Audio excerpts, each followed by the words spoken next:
Live from Washington, D.C., this is Transport Topics Newsmakers, the digital interview series that gives you access to candid conversations between industry experts and a veteran reporter. Here's your host, Dan Ronan. Hello and welcome to the latest edition of Newsmakers from Transport Topics. We're very pleased to host this conversation with leading figures in the transportation, trucking, freight, and logistics industries. We have a couple of great guests today, and we'll be talking about a very important topic. Drew Wilkerson is the new CEO of RXO, and we'll discuss with him the recent spin-off of that company from its parent company, XPO Logistics. And later we'll talk with the new leader of XPO Logistics, Harik, who was promoted after XPO's chairman and founder, Brad Jacobs, said in August he wanted to move in a new direction and have a new role and reinvent himself, now that he says that XPO has been set up for what he says is long-term success. Drew, first, before we get into our conversation with you, you've been in the trucking and transportation and logistics industries for 16 years, and you have been with XPO for more than 10 years. You've held a variety of positions in that time frame. Welcome to Newsmakers. Thanks for joining us. Thank you so much for having me, Dan. It's great to be here. You said that you want to grow RXO by focusing on technology, building market share. How do you do that? First is setting technology up to where it's focused on the right levers within the business. So for our technology, we started building this from the ground up over 10 years ago. It started whenever I started at XPO, we created RXO Connect. And with RXO Connect, everything that we build focuses on volume growth, it focuses on margin expansion and employee productivity. So for volume growth, when you look at how you're growing volume with your technology, it's really diving in and making your customers' life easier for how they're running their transportation department.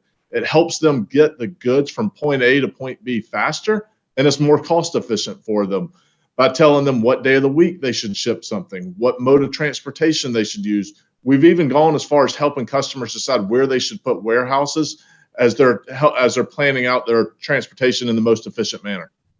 There's been a lot of concern about warehouses themselves, the fact that so much of the market is so tight right now. It's 1 or 2%, depending on what part of the country you're in. How do you see that? You're absolutely right. The warehouse industry is something that has definitely been tight. That started with COVID, and is now you've seen in some of your retail and e-commerce where you have some customers who have an influx of product right now. You're definitely seeing where the warehouse industry has tightened up, and it looks like our friends at GXO just had another strong quarter. I did see that. I know you're running a different division, but talk about the spin-off and the strategy here that has been implemented in terms of splitting off the various XPO parts into their own separate divisions the last couple of years, the last year or so. Yeah, so when you look at it, there's really two simple reasons for the spinoff. The first is creating shareholder value. When you look, the feedback that we got from the investment community was, they weren't necessarily looking for an LTL asset-based company with a tech-enabled truck brokerage platform, and they were really hoping that we would have a strong asset operations in Europe as well. So whenever you take that, what they were looking for is something that they could digest very easily. They could put our numbers up against our competitors and see how we performed in the marketplace. We've been able to give them that with the spinoff of GXO a year ago, now RXO that spun off last week, and you'll have LTL that is XPO at this point. The second reason is just operational synergies. When you look at how we were approaching the customer, we already had separate sales contacts. When you look at the technology, it was built on separate platforms.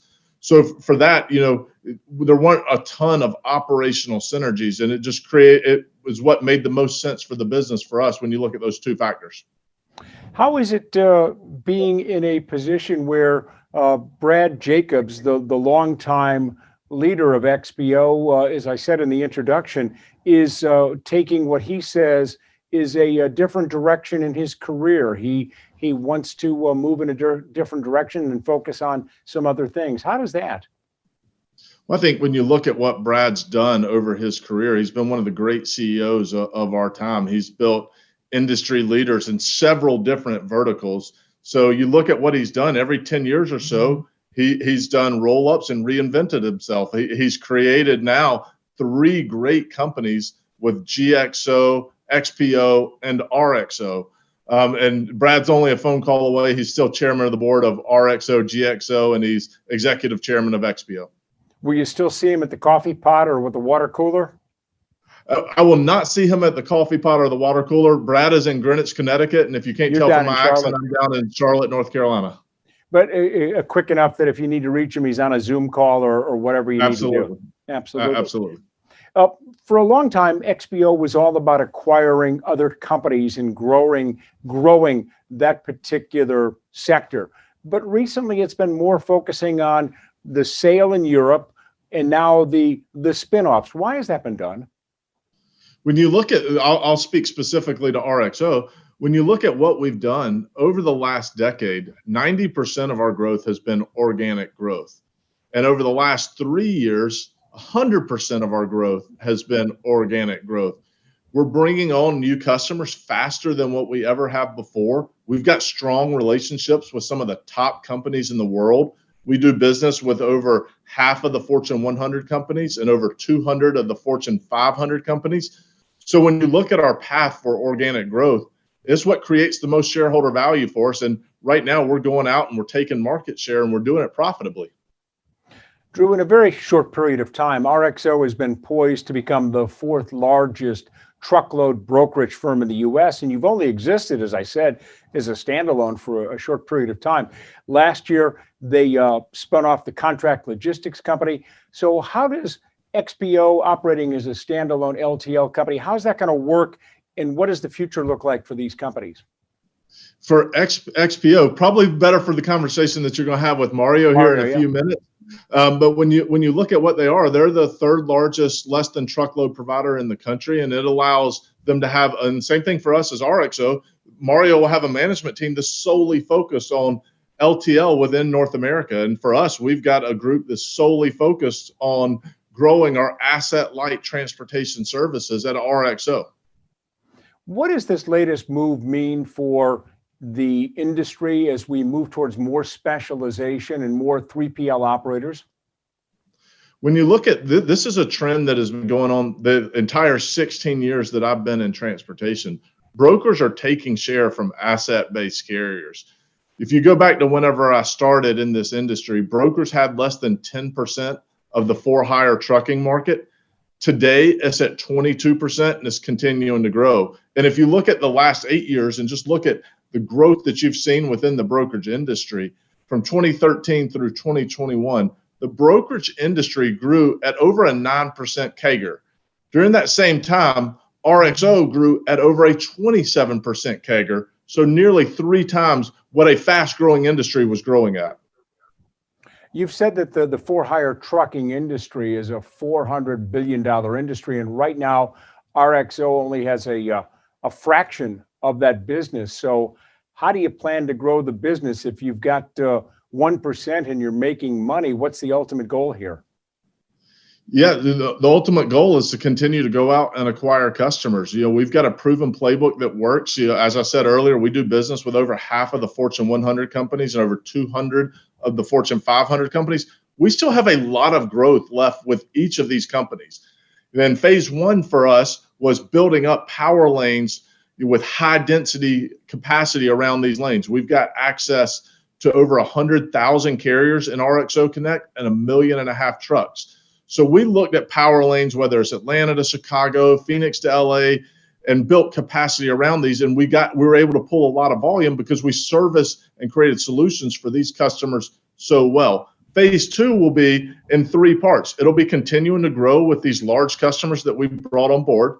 It'll focus on the other half of the Fortune 500 companies that we don't do business with today. And then it'll also focus on the small to mid-sized customers who will fit in great and be able to come onto our technology and leverage the capacity that we built up for these large companies. So is the plan here to grow the business by adding business with your existing customers or bringing in new customers and developing new relationships, or is it a combination of both? It's both. We're not picky on how the growth comes. We just want to continue to grow and outperform the market. We've got great relationships with our customers. Our top 10 customers have been with us for 16 years on average. If you look at our tech-enabled truck brokerage platform, our top 20 customers have been with us for 13 years on average. And last year, they grew volume with those top 20 customers by nearly 30%. So we've got a long runway to go with our top customers, but we also will continue to add new customers. Last year, we added 2,000 new customers to RXO. You mentioned that the brokerage side of the house is expanding and growing exponentially. Why do you think that is? Why do you think that this particular sector of the industry is having so much growth and so much strength? Customers want access to capacity. And so when you look at what a company like RXO brings with 100,000 carriers, if a customer has 20 or 30 loads picking up in Charlotte, North Carolina, today, an asset-based carrier is going to be limited on how many that they're able to take. But if you call RXO, we're going to say, hey, send us the loads for today and send them to us for the rest of the week. The second reason is technology. Having technology and the data that we've got help customers decide when they're going to ship something, what mode of transportation they're going to ship it. Do they have the opportunity to consolidate it? Can they make something a multi-stop run that was two separate truckloads beforehand? All of the data that we've got, we use to help our customers make the best transportation decisions possible. Does your RXO Connect platform make all the difference in terms of letting people know how much capacity there is, letting them know what lanes there's availability to move freight? Is that the key to the whole thing? It absolutely lets people know where there is capacity. But what I'll tell you is we've got a lot of capacity across the entire country. Okay. What is your overall position or your overall level of optimism? And this is more of a general question rather than one about your company. But, there's been a lot of concern about supply chain issues. There's been a lot of concern about capacity at the ports. You've heard all the stories, Drew, the last several years. How are we doing as an industry with regards to the supply chain, which we should point out to our viewers is a generally private industry. It is, run by private trucking companies such as yours and others. How's it doing? When you look at it, you're seeing different things for different customers right now. We have some customers who have more than enough inventory right now. We have some customers who don't have enough, and we have some customers that are running extremely smooth. The key for us in all of this is looking at it and how we can create solutions for customers whenever there is disruption in the market. So you talked about the port congestion, and that was something that was near and dear to everybody's heart. One of the things that we did during those last 2 years, when you saw major congestion at the West Coast ports, we started creating transloading solutions to where we would send somebody in to pick up the container off the port. We'd take it to a warehouse, and then we were giving the customer the option of what mode of transportation do you want to ship it on? Do you want to ship it on the rail? Do you want to ship it on truckload? Do you want to consolidate it? All of these different options that help them decide how they can get the product to the end consumer fastest and the most economical value to them. One of the things you just mentioned is rail, and there seems to be in the trucking industry and in the freight industry an improved relationship with the railroads that, yes, it's competitive. Yes, you're both competing in some cases for the same freight, but that animosity, if you will, from 20, 30 years ago, that seems to have gone. Why do you think that is? Rail is not a huge portion of our business at RXO. When you look at what we've done, whenever you do see the congestion and you start to see the rail slow down, that creates an opportunity for truckload carriers and for brokers to be able to pull stuff off of the rail and get it to the end consumers faster. And that's one of the things that we've been able to do over the last several months as you've seen some of the rail slowdowns. Is the key to making everything work, not just at RXO, but the industry as well? Is it transparency? Is it the ability to know where your freight is, know what's coming in, what's inbound, what's outbound, having a real-time feel for where things are at? Is that going to be the key for the supply chain going forward over the next several years? It is the transparency you're talking about, but it's being able to have that in a system where the customer can see everything. And so, when you look at it, and having the data that helps them be able to make those decisions. And so for us, building RXO Connect from the ground up has given us a huge advantage of being able to give customers all those data points that you're talking about, complete visibility of where their shipments are, what's coming inbound, what's going outbound, how they're planning out their next shipments, and what capacity is there around it. Do you have a percentage of growth that you would like to see over the next several years? Is there a number that you have said and you and your team have said 7%, 8%, 9% growth? Because as you pointed out, the brokerage business is a substantial business, $400 billion there. There's a lot of capacity. Do you have a percentage for growth in mind? When you look at what we're doing today, we're doing roughly $300 million in EBITDA. And over the next 5 years, we said at our investor day that we will be in a range between 475 million and 525 million. So that's strong double-digit CAGR growth on the bottom line. And obviously, you'll have to grow volume to be able to hit that target organically. Yeah, that's a pretty significant. That's 25, 35% growth over a period of time. That's pretty significant. Yeah, it's actually higher than that. It's closer to 70% growth. So when you look at it, the numbers in my head, yeah. But that's growth is not something that's new to us. These are not numbers that we haven't achieved before as RXO. And again, when you look at this market, you talked earlier about it being a $400 billion for-hire truckload market. That's a huge market that we're growing faster than what the brokerage industry is growing in, but we still only have a tiny fraction. So we've got a long runway of profitable growth ahead. And you also have the close relationship with XPO, a very successful LTL carrier in its own right. There's capacity there, and I would imagine that carries some weight. We've got great relationships with XPO. They're a vendor to us now, and we enjoy working with them like we do all of the carriers that we're working with. So with the partnerships that we've created, we'll definitely continue to expand on it and look forward to working with XPO and many other LTL carriers as well. Why Charlotte? Why was the decision made to have this company based in Charlotte? XPO, of course, up in Greenwich. Why the decision for Charlotte? When you look at the business that was spun out of RXO, it was North American Transportation within XPO. That operational headquarters has always been in Charlotte. So we've got over 700 people here in Charlotte today. It's a great city to be in. It's a growing city. And for us, we couldn't be more excited to be placed here in Charlotte, North Carolina. A transportation hub in its own right, 4 hours and 15 minutes from Atlanta. You're close to several major ports, Savannah, Charleston, Virginia. You've got it seems like you've got a lot of reasons to be there. Absolutely. And, just in the talent would be the other thing that I would add. There is a lot of talent in Charlotte. When you look at the colleges, the University of South Carolina, University of North Carolina, Charlotte, University of North Carolina, there's a lot of places that we can pull from talent-wise to be able to come start their careers with RXO. Wake Forest, not far away. Wake Forest is not far away. There is a number of schools right here in the North and South Carolina area. Speaking of universities, this is a question I hadn't planned to ask you, but I'll ask you anyway. A number of universities are really ramping up their logistics and their transportation studies.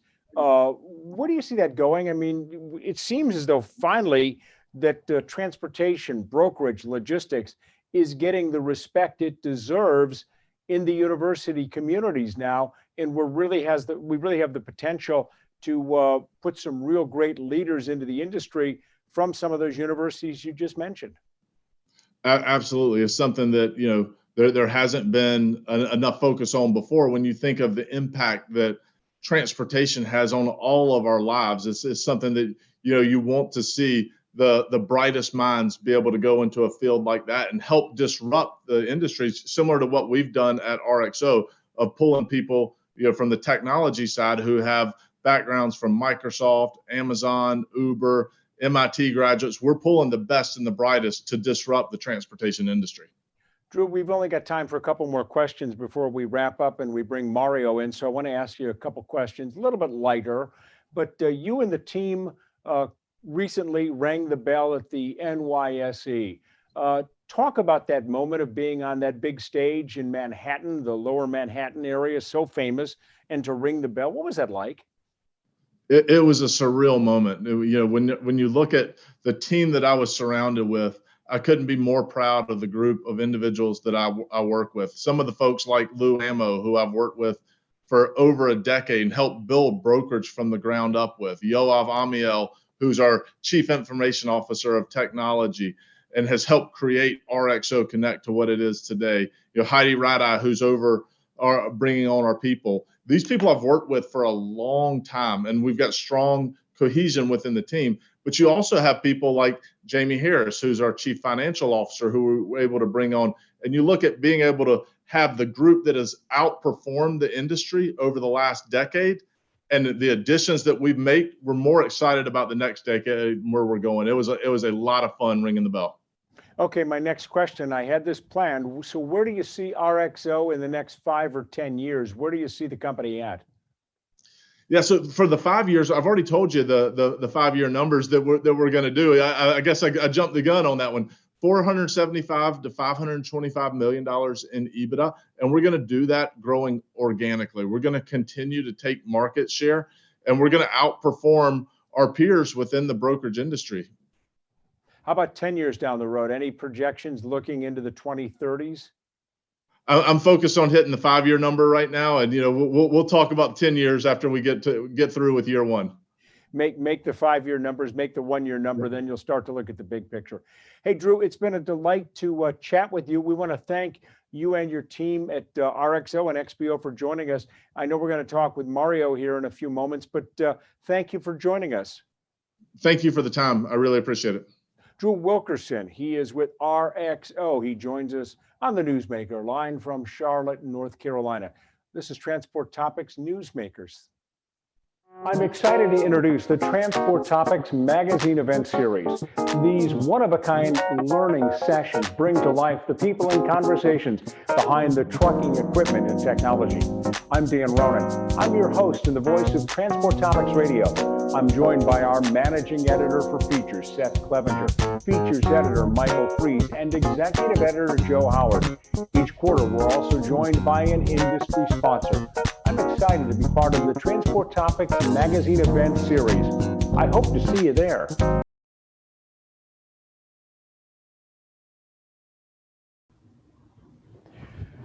And joining us now is the aforementioned new CEO of XPO Logistics, Mario Harik. He has been in this position for a short period of time, but he's been with the company for a number of years, more than 11 years before moving into the CEO's position. Mario, nice to have you join us. Thank you for being with us. Thanks for having me on, Dan. I've noticed, couldn't help but notice that you have been very visible lately. There have been Facebook ads. There have been you out in warehouses, walking around trailers, and being quite visible in this new role. What's that all about? Well, then, as we completed the spin-off of our asset-light technology-enabled brokerage platform last Tuesday as RXO, we wanted to elevate the visibility on XPO, and we're excited about this next chapter, where we are a pure-play LTL company, or less-than-truckload company in North America, one of the largest networks, covering 99% of all zip codes and servicing more than 25,000 customers. And we thought it's a good idea as we got through the spin to show our customers and the world what we're about as a pure-play less-than-truckload company. Mario, your predecessor, Brad Jacobs, is moving into a different direction with the company. He's been highly successful by any measure. How would you be different from Brad Jacobs in terms of the operation of the company? How are you going to be different? Well, the biggest difference is that when we think, and I've been with the company, by the way, for 11 years. When we first got started, I was Brad's third hire on the team. But the main difference is that in the early years of the company, we acquired a number of businesses, integrated them, and then we were a multi-business unit company that is a global company as well. And we listened, when we look at the overall services that we offered, however, they were best-in-class services, each on their own right. And by separating these lines of business into separate companies, we are able to create more focus on each one of these lines of businesses and have management teams that are dedicated to make that line of business as good as it can be. So the main difference is going to be we're going to be a pure play, less than truckload provider here in North America, again, one of the largest in the country. And our goal is to grow that business over the years to come, both in terms of gaining market share, as well as continuing to deliver fantastic service for our 25,000 customers. So the focus is going to be just on one line of business, which is less than truckload, versus more than one line of business and being focused on mergers and acquisitions. And a lot of the focus in terms of operational execution, we've always been tech focused, technology focused, and that's going to continue to be the case in XPO moving forward as well. But I've learned a tremendous amount from Brad over the last 11 years, and we're going to continue a lot of the great things we've been doing and focus on less than truckload only. And Brad's going to be pretty visible. He's still going to be involved with the company, and he's not retiring. He's just moving into a different direction. Yeah, he would be executive chairman. So him and I will keep on interacting in his new role in that capacity. So he will still be, again, executive chairman with XPO and chairman for RXO. You used a phrase, and every time I talk to one of your companies, whether it's XPO or the spinoffs, they use the term pure play. And you're talking about it in the use of a pure play LTL business. What are the advantages of being a pure play LTL operator? What's the advantages? The biggest advantage is that as a management team, we would be focused on the operation of one business. So effectively, 100% of our time is focused on how we can improve our less than truckload business and then making it the best in class less than truckload business here in North America. The second benefit is allocation of capital. When we think about a larger company that has more than one line of business, the capital allocation strategy is driven by what each line of business needs, as opposed to being focused on deploying that capital back into our less than truckload business solely.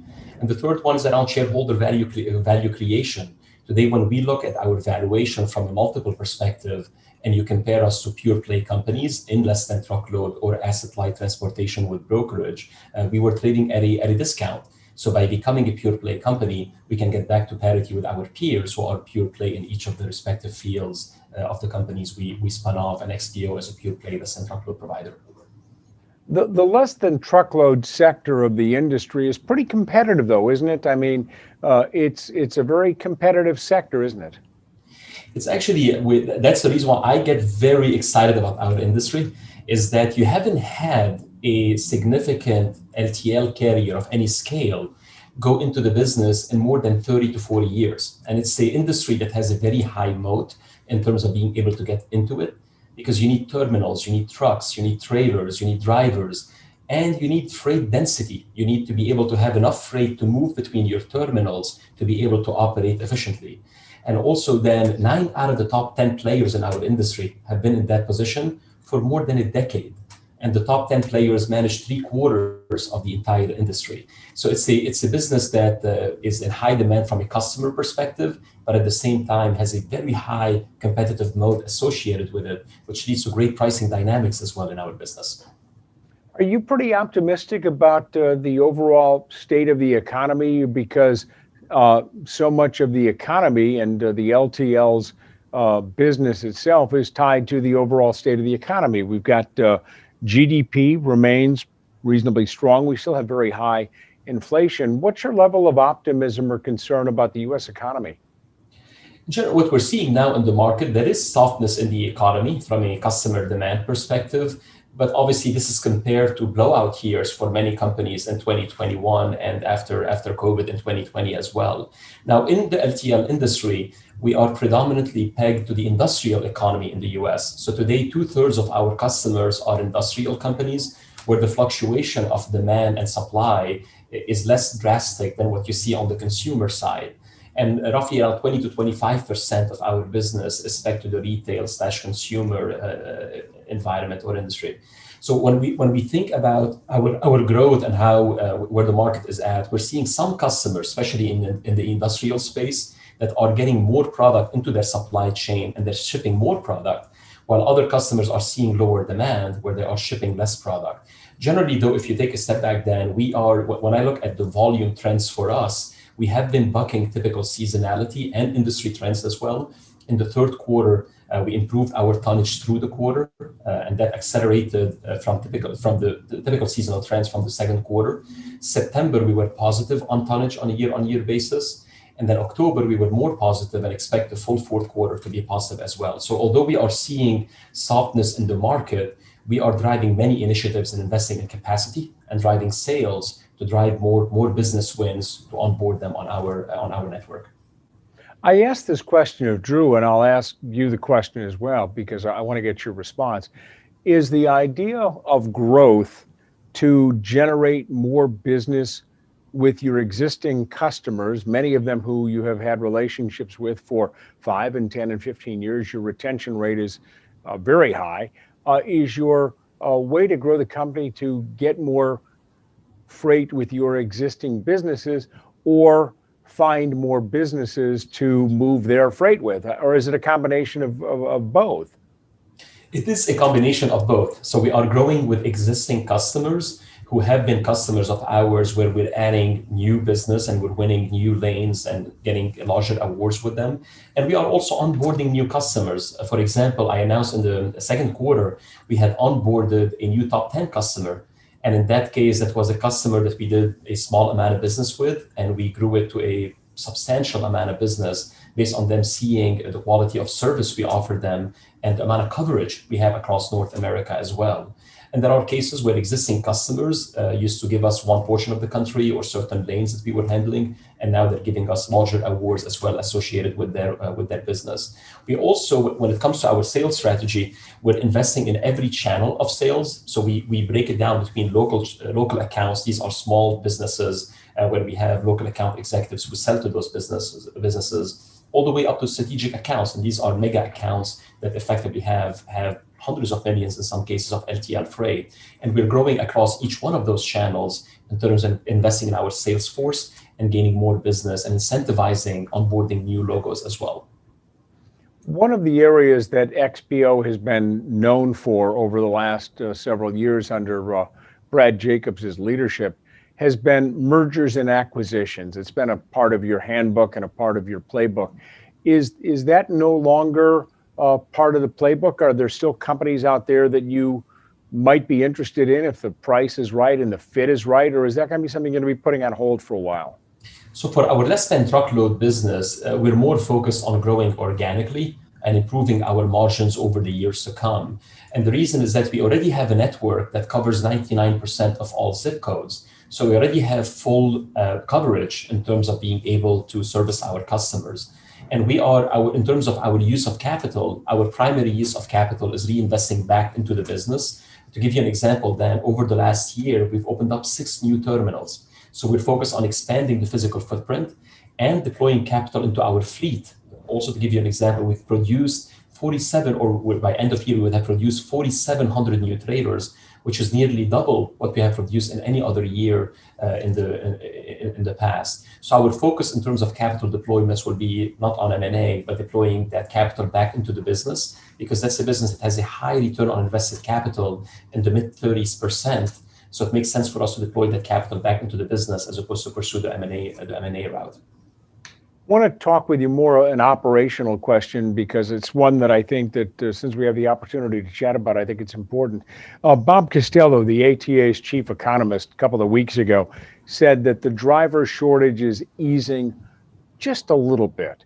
Instead of 80,000, 82,000 in that range, it's down below 80,000, maybe 78,000 in that range. How difficult has it been to, as you say, grow your driver ranks? I would presume you're trying to do it organically, turn warehouse workers into drivers, others, and get them promoted into the driving community. How difficult has this been? Well, as Bob said, the driver shortage is still there, and it has been something that has been there for years. It had gotten worse with COVID, and now it's slightly improved than where we were earlier this year or last year. That said, it is, in our industry, the driver shortage is chronic. Now, the good thing about a less-than-truckload business is that our drivers sleep at home every single night. So effectively, it's a very desirable job for drivers, where at most they go 250 miles one way, and then they go back to their home and sleep every day in their domicile. Now, we also offer great benefits for our drivers, but also importantly, we graduate our own drivers. So we have one of the largest footprints of driver training schools in the industry. We have more than 130 locations where we can run our driver schools. And this year we are on track to graduate more than 1,700 drivers to join our ranks. And as you said, then these are dock workers where we pay their tuition, we pay their wages as they go through school, they earn their CDLA license, and they join us as an LTL driver and would have a great career progression as they join our driving ranks as well. Are you finding that by developing your own driver talent this way, that your retention rate is staying pretty high, that you don't have the churn that so many companies seem to have? You're spot on. When it comes to the drivers that we graduate, they typically have a longer retention with the company. They stay with us longer. And more importantly, they have a better safety record because they get to learn how to use our equipment, our tools, our processes as they go through the school program to get trained to become drivers and join our ranks. You and XPO and your other companies have always talked about how you'd like to be technology leaders and how that is a factor using predictive analysis and artificial intelligence and the like.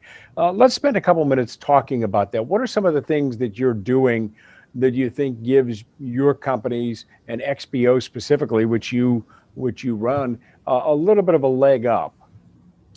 Yeah, well, technology has always been part of our DNA since day one of the company. And when you work in LTL, we're very much in the data business. We move tens of thousands of shipments every day for our customers. And we capture data points on the customer shipments all the way down to how we move the freight across the network. And by using data and machine learning and AI, we can better optimize how we operate the network. And then to give you a couple of examples, first starting with customer service and how we can improve on that. We're now launching technology that allows us to track our shipments all the way down to the pallet level. So let's say a customer is shipping with you 4 pallets, as opposed to identify the 4 pallets as one shipment, we actually identify the individual pieces so we can give customers a higher visibility on where their pallets are going and proactively notify them about the transit as the pallets are going through the network. Another example is in our line haul network. Today, every single night, we drive more than 2 million miles every night in terms of freight that moves between our terminals. So our technology uses machine learning to identify, based on the volume of freight that you have, how many loads you need to build from point A to point B to point C to point D in the network. And we do that effectively to reduce the amount of empty miles and the number of miles that we are driving to move the same amount of freight. And 1% improvement is $16 million to the bottom line. So effectively, it's the use of technology to either improve how we service our customers or how to make our operation more efficient. It sounds a lot like, and this is a completely different example, but it sounds a lot like the example that Herb Kelleher came up with at Southwest Airlines 55 years ago, where he determined that if he can improve the efficiency of the airline by X% during the course of a day, they didn't have to buy 2 more airplanes or 3 more airplanes.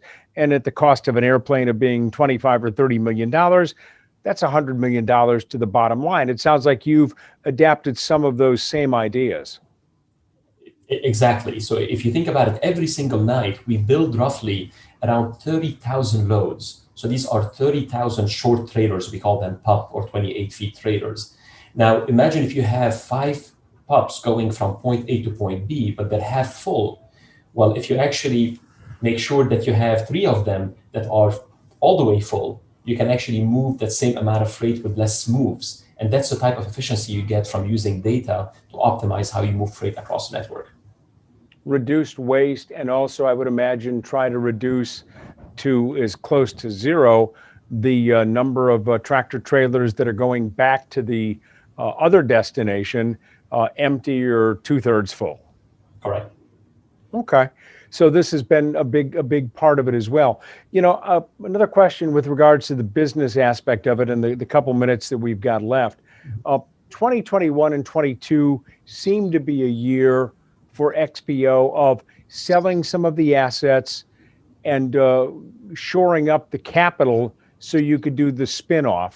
uh, and do the spinoffs. How have the customers reacted to these changes and the fact that there's different companies that are handling different aspects of the particular marketplace? They're all under the XPO umbrella, if you will. But how have your customers reacted to this? So overall, our customers it's been very seamless for them. And the feedback we've gotten from our customers is that they appreciate the fact that each company is going to be laser focused on the line of business that supports their business. Now, and I also get to interact with a lot of our customers then, because I used to run sales ahead of running our LTL business for the last year and now becoming CEO. So I get to interact with a lot of the VP of transportations or head of supply chains of many of our large customers. And it has been a seamless transition for all of our customers in terms of, again, having now fit for purpose companies that are focused on one line of business and servicing them in the best way possible in that particular line of business. Mario, where do you see XPO in 5-10 years? Where would you like to be? So we want to be the best-in-class, less-than-truckload provider in North America. We want to grow to gain market share. We want to grow our profits over the next 5 years at the 11 to 13% CAGR in terms of EBITDA over the next 5 years, while gaining market share and delivering best-in-class service for our customers. And how do you feel about being a social media star in your own right? How do you like that? That's got to be quite a little different. It is a little bit different, but there's a lot of pride in representing our organization. I represent 22,000 people in our less-than-truckload division that do their best every day to put our customers' freight first. And being on social media is about singing their praises and our focus on the customer and delivering best-in-class service for our customers.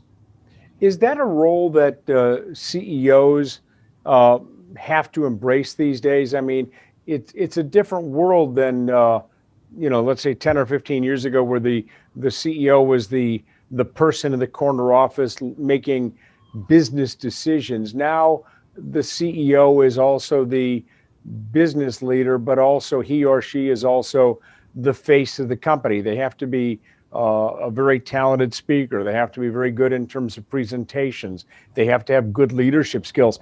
It's a different type role, isn't it? I mean, in many ways, as CEO, you're the face of the company. And part of being the face of the company is celebrating the wins of the team and then being able to tell our customers and shareholders and stakeholders what we're all about and what our strategy is, what our plan is, and importantly, celebrate the wins of the team. And that's something that I have a lot of pride in, because I have a lot of pride in our 22,000 people and what they do every single day for our company and for our customers. Do you feel like you've got a pretty good team with regards to your leadership group that you've got surrounding you, others in marketing, finances, human resources and the like, all of the various divisions? You feel like you've got the right people in place? We definitely do. I've been working with the less-than-truckload team now for more than a year. And they are just fantastic leaders. We delivered record EBITDA and revenue in the second quarter and the third quarter, record customer satisfaction here in the third quarter and early in the fourth quarter. We've improved our quality by substantial amounts on a year-on-year basis, getting to the best levels of quality since 2016. So we're making tremendous progress, and both in operations, sales, and all the different leadership roles, we have just fantastic leaders. We've also added new leaders to the team. We have a new CFO that joined our team, Carl Anderson, who used to be the CFO at Meritor, just fantastic addition to the team. We also recently announced the promotion of Jay Silverglade to be our Chief Information Officer. Jay has been with us since the early years of the company and been instrumental in building many of our technology capabilities over time. I feel great about the team we have and moving forward, being able to deliver great results for our customers and shareholders and be the best-in-class less-than-truckload provider. Couple real quick questions before we conclude. What's your level of concern or optimism about the U.S. economy? I think, as I said earlier, there is softness in the current environment. And at this point in time, when we look at 2023, we are modeling for different scenarios: a scenario where things slow down further, a scenario where things stay where they are, a scenario where things actually improve. But at this point, we're still seeing strong demand from our industrial customers. We're seeing softer demand on the consumer side. But it's softer than what it was last year. But again, last year was a very blowout year for many of our customers as well. So we're cautious about 2023, and then we're modeling for different scenarios depending on what the macro does.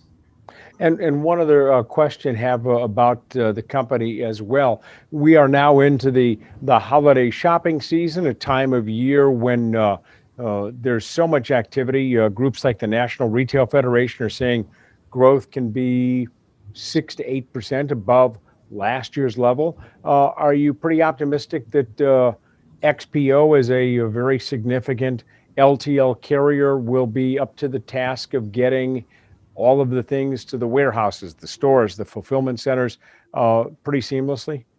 We definitely are.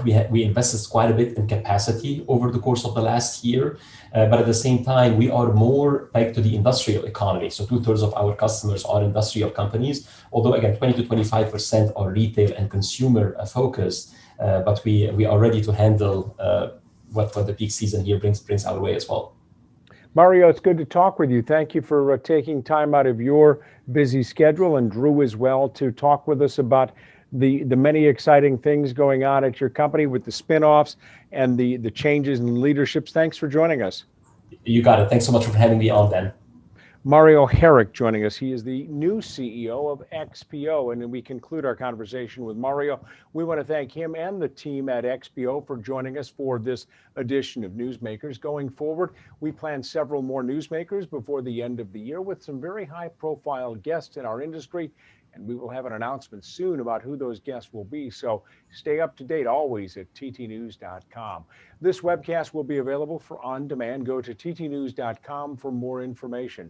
Again, we thank Mario Harik, the CEO of XPO, for joining us. I'm Dan Ronan with Transport Topics. Thank you all for watching. Thank you for joining us today. For more information on future episodes, visit ttnews.com. This has been Transport Topics Newsmakers.